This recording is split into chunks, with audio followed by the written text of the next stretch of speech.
ईशा काली थी, लोग उसे बदसूरत बोलते थे। ऊपर से वो बहुत ही गरीब घर से थी। शादी के लिए या तो रूप रंग की जरूरत होती है या तो पैसों की। ईशा के पास दोनों में से कुछ भी नहीं था। इस बात को लेकर ईशा के घर वाले बहुत परेशान थे। ईशा के पिता हरिहर और माँ सरला तो हर रोज इसी बारे में बात करते थे। सरला, रोज रोज इसी सोच में मेरा सर फटा जाता है कि मेरी बेटी की शादी कैसे होगी। मैं भी तो यही सोचती हूँ जी। गांव में हर एक लड़की की विदाई हो रही है, बस मेरी बेटी कुंवारी बैठी है। 27 साल की हो गई है ईशा, कौन करेगा इससे शादी। ईशा चुपचाप ये सब सुनती थी और मन ही मन अपने आप को कोसती रहती थी। मैं बोझ बन गई हूँ, हे भगवान मेरी शादी कब होगी, कब होगी। रात को जब उसके माता पिता सो जाते थे, वो आईने के सामने खड़ी होकर अपने आप को देखती थी। भगवान मुझे थोड़ा सा सुंदर बना देते तो ऐसा क्या हो जाता। मैं कितनी काली हूँ, चेहरे पर दाग धब्बे हैं। मुझे अपने आप को देख कर घिन आ रही है, तो कोई दूसरा मुझसे शादी क्यों करेगा। गांव में ईशा की जो सहेलियां थी वो सब बहुत सुंदर थी। अगले दिन उनमें से एक सहेली रिंकू ईशा के घर पर आई।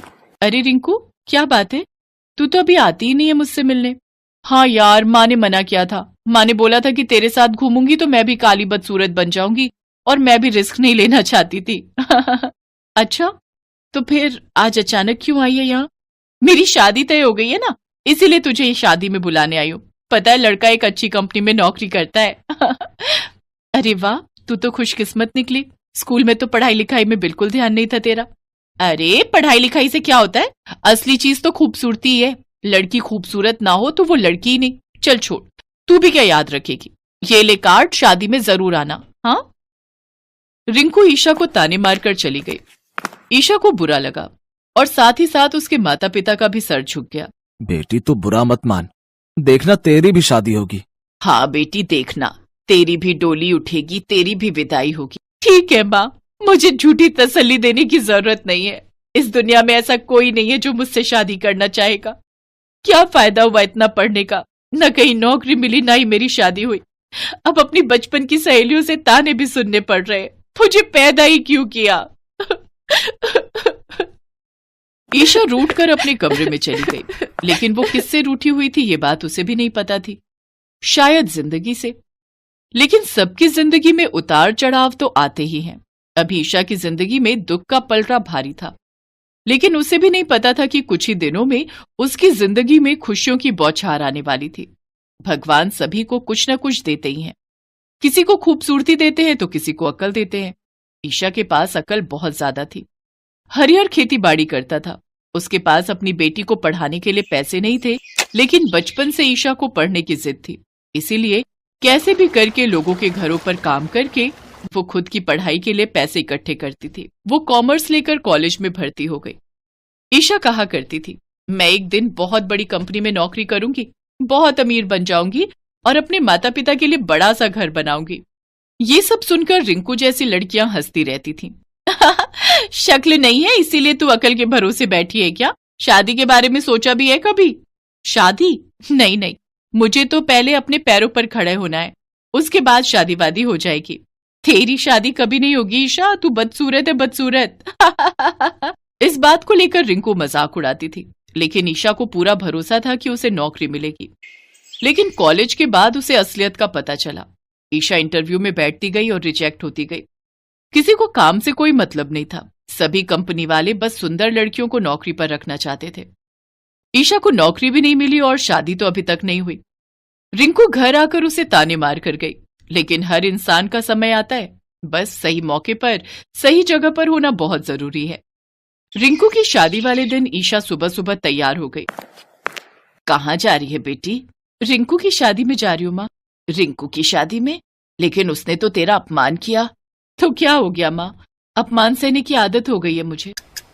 ईशा सज धज कर रिंकू की शादी में चली गई। ईशा को देखकर वो चौंक गई। अरे ईशा, तू आ गई? मुझे तो लगा था कि तू नहीं आएगी। कैसे नहीं आती? मेरे बचपन की सहेली की शादी है, मैं कैसे मिस करती है। बहुत अच्छी बात है। अब इस बदसूरत चेहरे को लेकर मेरे सामने मत बैठ, बाहर जाओ और लोगों को कोल्ड ड्रिंक सर्व कर। ठीक है रिंकू, जैसा तू कहे। ईशा हंसता हुआ चेहरा लेकर बाहर गई और लोगों को कोल्ड ड्रिंक सर्व करने लगी। ऐसे शाम हो गई। दूल्हा बारात लेकर आ गया और रिंकू भी शादी के जोड़े में मंडप में आ गई। रिंकू का होने वाला पति जिस कंपनी में काम करता था, उस कंपनी के मालिक मुकेश सिंघानिया भी दूल्हे के साथ शादी में आए थे। मेरे बॉस की अच्छे से खातिरदारी करो, वो खुश होंगे तो मुझे प्रमोशन मिलेगा। ठीक है जी, मैं अपनी एक सहेली को लगा देती हूँ। रिंकू ने ईशा को बुलाया और उसे बॉस की खातिरदारी करने के लिए कहा। ईशा ने मुकेश जी को कोल्ड ड्रिंक पिलाई और उनके साथ बातचीत शुरू की। मुकेश जी ने कहा, तुम तो बहुत अकलमंद लगती हो, हाँ? तो फिर शादी में काम क्यों कर रही हो? अरे नहीं, मैं काम नहीं कर रही हूँ, मैं दुल्हन की सहेली हूँ। वो मैं दिखने में अच्छी नहीं हूँ ना, इसीलिए मुझसे काम करवा रही है। ऐसा क्या? ये तो बहुत ही शर्मिंदगी वाली बात है। कोई बाहर दिखने में कैसी है उससे कोई फर्क नहीं पड़ता है, अंदर क्या है उससे फर्क पड़ता है। खैर, तुमने पढ़ाई की है ना?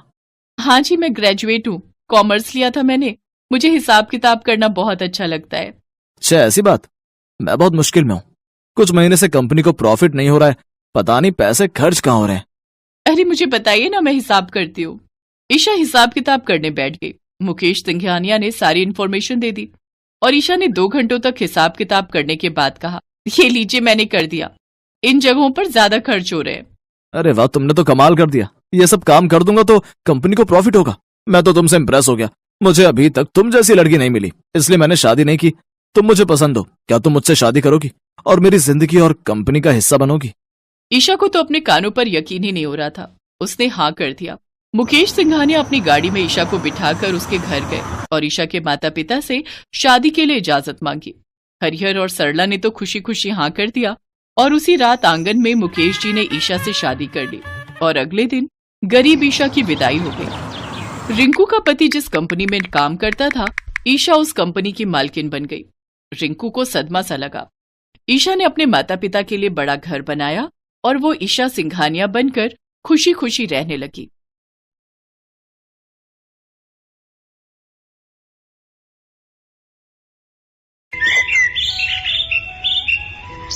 गिरधर सक्सेना का परिवार बेहद ही संस्कारी और आदर्शवादी था। उसके परिवार में उसकी पत्नी हेमा, बेटी नेहा और बेटा रोहन रहते थे। उनके संस्कारों के चर्चे मोहल्ले भर में होते थे। एक दिन उनकी पड़ोसन नीलम मिठाई लेकर उनके घर आती है। हेमा, अरे ओ हेमा बहन, कहाँ हो? आओ आओ नीलम बहन, रसोई में थोड़ा काम था, बस वही निपटा रही थी। अच्छा, ये लो लड्डू खाओ। लड्डू? ये किस खुशी में बहन? मेरी बहू माँ बनने वाली है और मैं जल्द ही दादी। सोचा इस खुशी को सबके साथ बांट लूं। वैसे एक बात कहूँ, बुरा मत मानना, आप भी अब अपने बेटे की शादी कर ही लो, नहीं तो दादी बनने का सुख बुढ़ापे में नसीब होगा।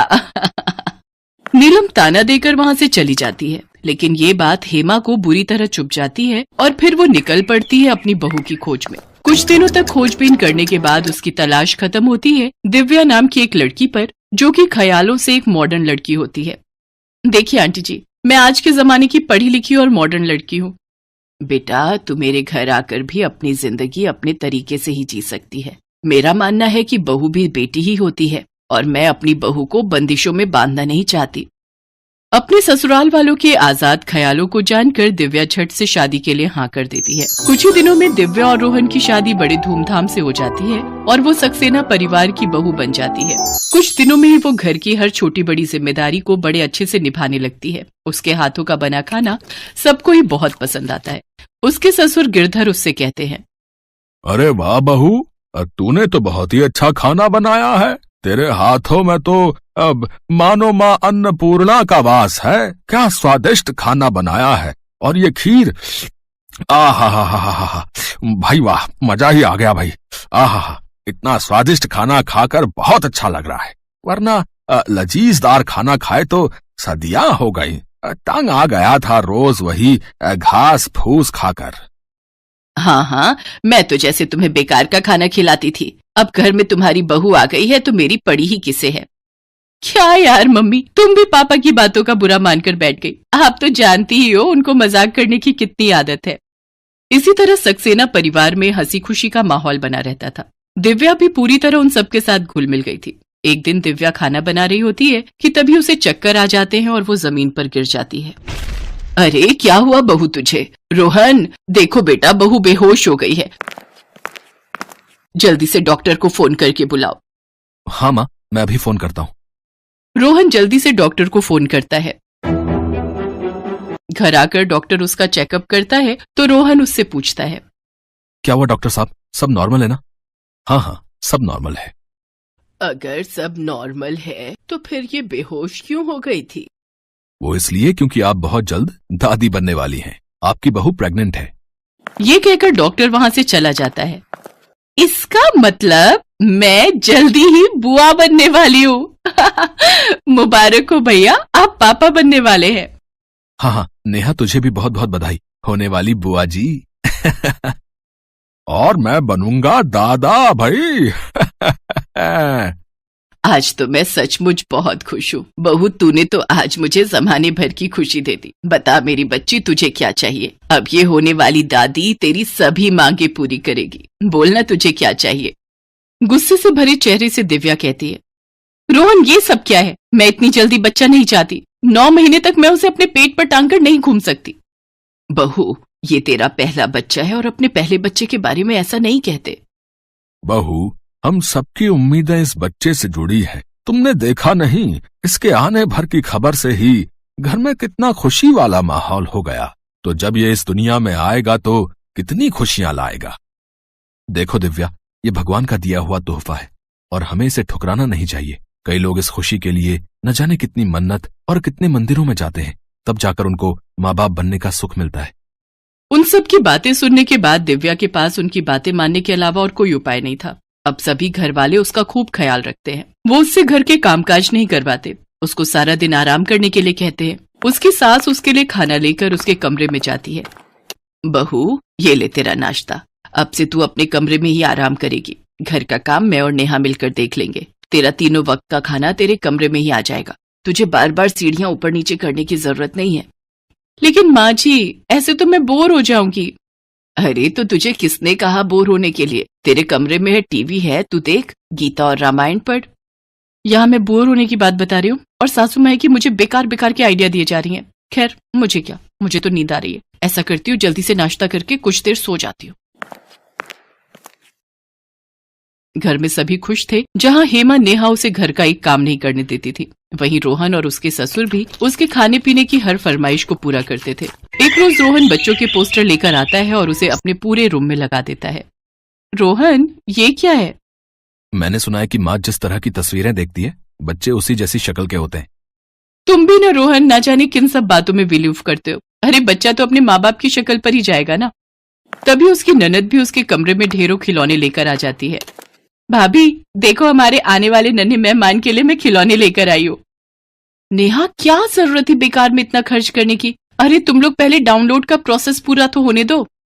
ऐसे ही कई महीने बीतते हैं, जिसके साथ बहू की प्रेगनेंसी के महीने भी बढ़ते जाते हैं, जिससे दिव्या का मन भी अपने बच्चे के लिए बदलने लगता है और वो भी उससे जुड़ाव महसूस करती है। एक रोज सभी हॉल में बैठकर कॉमेडी शो देख रहे होते हैं कि तभी दिव्या के पेट में बच्चा लात मारता है और दिव्या जोर से चिल्ला उठती है, उई माँ! क्या हुआ दिव्या, तुम ठीक तो हो ना? हाँ, वो बच्चे ने लात मारी। भाभी, लगता है उसको भी कॉमेडी शो बहुत पसंद है। सभी जोर जोर से हंसने लगते हैं। ये देख दिव्या की आंखों में खुशी के आंसू आ जाते हैं और वो रोने लगती है। क्या हुआ बहू, तू रो क्यों रही है? माँ जी, आप सच कह रही थी। माँ बनने का सुख इस दुनिया का सबसे बड़ा सुख होता है। अब मैं अपने बच्चे को महसूस करने लगी हूँ और मैं अपनी इस पहली प्रेगनेंसी को अच्छे से एंजॉय करना चाहती हूँ। इसके बाद दिव्या का मन अपने बच्चे की तरफ झुक जाता है। वो घंटों अपने बच्चे से बात करती है और प्यार से अपने पेट पर हाथ सहलाकर उससे प्यार जताती है। उधर होने वाली दादी आने वाले बच्चे के लिए गर्म कपड़े बुनती है तो दादा नया पालना खरीद कर ले आते हैं। कुछ दिनों बाद दिव्या का 9वां महीना पूरा होता है। उसकी सास उसकी गोद भराई बड़े ही धूमधाम से करती है। उसकी पड़ोसन नीलम कहती है, आने वाले नन्हे मेहमान के लिए बहुत बहुत बधाई आप सभी को। अब आपका परिवार जल्द ही बढ़ने वाला है। वैसे गोद भराई का फंक्शन तो बहुत बड़ा किया है तुमने। अरे ये तो होना ही था, हमारी इकलौती बहू का पहला बच्चा जो है। सभी लोग बड़े ही धूमधाम से इस फंक्शन को एंजॉय करते हैं। रोहन, अब मुझसे बर्दाश्त नहीं हो रहा। इस बच्चे को बोलो ना जल्दी से बाहर आ जाए। मैं इसे अपनी बाहों में लेने के लिए तड़प रही हूँ। क्या यार दिव्या, अब तुम कोई पिज्जा डिलीवरी वाली तो हो नहीं जो झट से बच्चा बाहर आ जाएगा। अरे बाबा, हर चीज का समय होता है और वो अपने टाइम पर ही बाहर आएगा। अगले दिन उसकी सास उसके लिए 1 गिलास दूध में 2 बड़े चम्मच घी डालकर पीने को देती है। ये ले बहू, इसे पी। इससे तुझे खूब ताकत मिलेगी और बच्चे की भी डिलीवरी नॉर्मल हो जाएगी। उस दूध को पीते ही दिव्या के पेट में दर्द शुरू हो जाता है और उसे लेबर पेन स्टार्ट हो जाता है। सभी उसे जल्दी से हॉस्पिटल लेकर पहुंचते हैं, जहां वो सुंदर सी लड़की को जन्म देती है। एकदम चांद की तरह खूबसूरत है मेरी पोती, अब मैं इससे खूब लाड लड़ाऊंगी। और मैं तो इसके लिए घोड़ा बनकर इसे पूरे घर में घुमाऊंगा, जैसे बचपन में इसके बाप को झुलाया है। फिर दिव्या उसे अपनी गोद में लेती है तो वो ममता से भर जाती है। वेलकम माय एंजल, मम्मा आपको अपनी गोद में लेने के लिए कितना तरस रही थी। देखो देखो तो तुम्हारे पापा, दादी, बुआ और दादा सभी कितने खुश हैं। पापा तो सबसे ज्यादा खुश हैं अपनी परी को पाकर। अब देखना, पापा आपकी हर छोटी बड़ी खुशी को पूरा करेंगे और आपको बहुत प्यार करेंगे। 2 दिन बाद दिव्या अपने बच्चे के साथ घर में प्रवेश करती है तो उसकी सास उनका स्वागत आरती के साथ करती है। इस तरह बहू का पहला बच्चा घर आंगन को रोशन कर देता है और वो पूरी तरह दिव्या की सोच को भी बदल कर रख देता है। नन्ही सी परी के आने से सारा घर चहक उठता है।